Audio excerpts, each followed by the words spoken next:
Sebab ni perubahannya hana tak sadari. Hana tak sadari, tahu-tahu tengok ke berubah. Yang berokan jujur, tiba-tiba hana li jujur. Yang berokan amanah, tiba-tiba hana li amanah. Faktor yang mempengaruhi le, macam-macam faktor, macam-macam kepentingan. Tapi kadang-kadang yang kurang bak getanya orang mukmin muhasabah ro.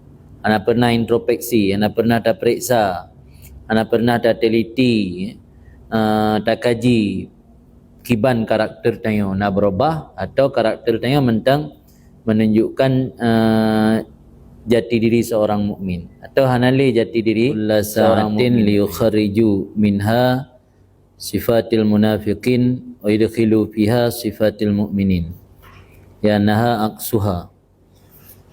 Sebahagian daripada akhlak mereka itu salafus saleh tafakkud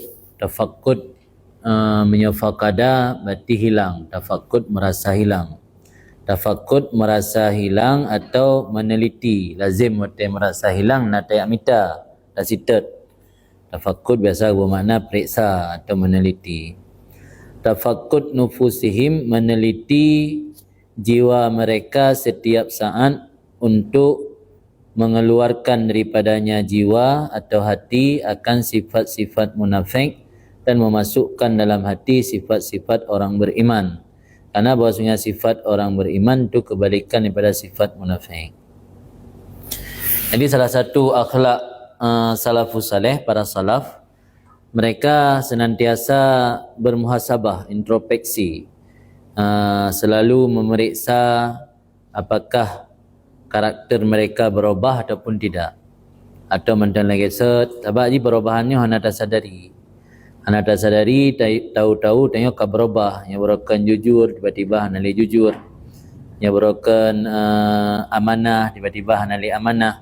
Faktor yang mempengaruhi le, macam-macam faktor, macam-macam kepentingan.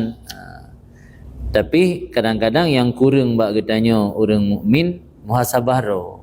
Ana pernah introspeksi, ana pernah tak periksa, ana pernah tak teliti, tak kaji kiban karakter tayo nak berubah atau karakter tayo mentang menunjukkan jati diri seorang mukmin atau hanale jati diri seorang mukmin tayo. Amin jumlati sifatil mukminin, maka di antara jati diri atau ciri-ciri orang-orang beriman itu apa yang disebut oleh Allah dalam Al-Quran dengan firman Allah Azza wa Jal, at-taibun al-abidun al-hamidun as-saihun ar-raki'un as-sajidun al-amiruna bil ma'ruf wan nahuna 'anil munkar wal hafizuna li hududillah wa basyiril mu'minin. Jadi ciri-ciri orang beriman jelas gamblang Allah sebutkan dalam Al-Quran, at-taibun, orang yang selalu senantiasa bertaubat. Karena memang satu hal yang tidak bisa dipisahkan, terjerumus dalam kesalahan. Mandum manusianya khatta'un, khairul khatta'in at-tawwabun. Jadi memandum tayo na potensi berbuat salah. Sebaik-baik orang yang terjerumus dalam kesalahan adalah orang yang segera bertaubat. Maka Allah memulai ciri pertama dengan at-taibun. Karena yang namanya manusia Nabi bisa lepas dari yang namanya dosa. Jadi at-taibun, taubatlah pintu pertama, tangga pertama untuk kembali kepada Allah. Maka ciri orang beriman yang pertama at-taibun. Dalam Al-Quran hendak disebut as-salihun. Karena memang tanya memandum na potensi dosa. Nah mungkin tanya berjuk ke hamba yang taat tapi baikna kesalahan. Maka ciri pertama disebut Allah at-taibun, orang yang mau bertaubat. Al-abidun, yang baru buatnya menjaga ibadat. Sebab yang hana taubat jaga ibadat mentang hana makna asyid. Tengok berkekalan dalam dosa awal hana ada taubat, ke dosa baru, dosa kedua kalau nak taubat, ke dosa kelih. Ada rajin tang ibadat, hana makna ibadat tengok. Kata ibun, taubat, abidun, beribadat, hamidun, selalu memuji Allah. Memuji Allah dalam kondisi apapun. Dalam kondisi gebi nikmat, kondisi gebi banjir, tetap nak rasa puji tengok ke Allah. Karena walau gebi banjir hana seberat yang gebi bagop. Tengok gebi tamang AE hana tinggal lumpur. Oh nak tinggal lumpur hana terus pakai. Oh nak tinggal pakai hana gadah nyawang. Tetap mentang na untung. Orang Acehnya untung. Untung hana gadah nyawang. Untung hana ibamer rumah-rumah. Mendum na untung. Kata al-hamidun. As-saihun, saihunnya terjemah dalam tafsir as-saimun.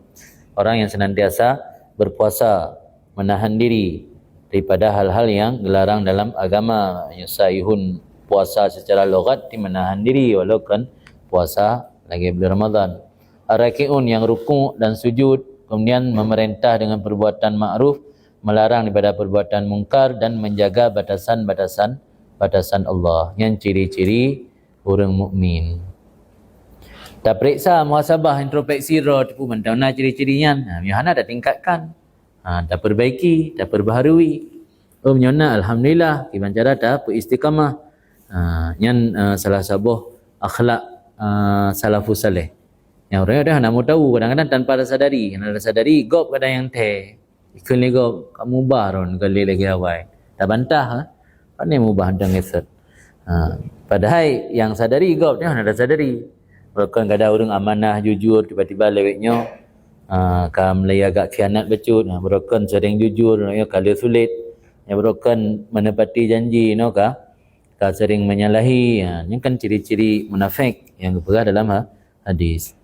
Kemudian di antara sifat-sifat ciri-ciri orang mukmin lah iaitu firman Allah qad aflahal mu'minun alladzina hum fi salatihim khashi'un. Iaitu beruntunglah orang-orang beriman yang mana ciri-ciri mereka itu adalah fi salatihim khashi'un, orang yang khusyuk dalam sembahyang. Tengok minta muhasabah roh tu dari phone balik sampai ino kira-kira kualitas ibadat sembahyang ni dumnana. Punah 40%, 50% atau belum na mentang lagi sembahyang mati baban balik. Mentang lagi sembahyang mati mentang buat TPA aja mana. Dia hanya peningkatan. Dan umpama kedua ayat tadi iaitu ayat yang lain banyak sekali Allah menyebut ciri-ciri dan karakter orang beriman dalam ayat. Kalau dalam hadis juga ada ciri-ciri yang disebut oleh Nabi, ciri-ciri orang beriman dalam hadis iaitu la yu'minu ahadukum hatta yuhibba li akhihi ma yuhibbu li nafsihi. Tidak beriman salah seorang kalian maknanya tidak sempurna iman sehingga dia mencintai bagi saudara apa yang dia cintai untuk diri sendiri.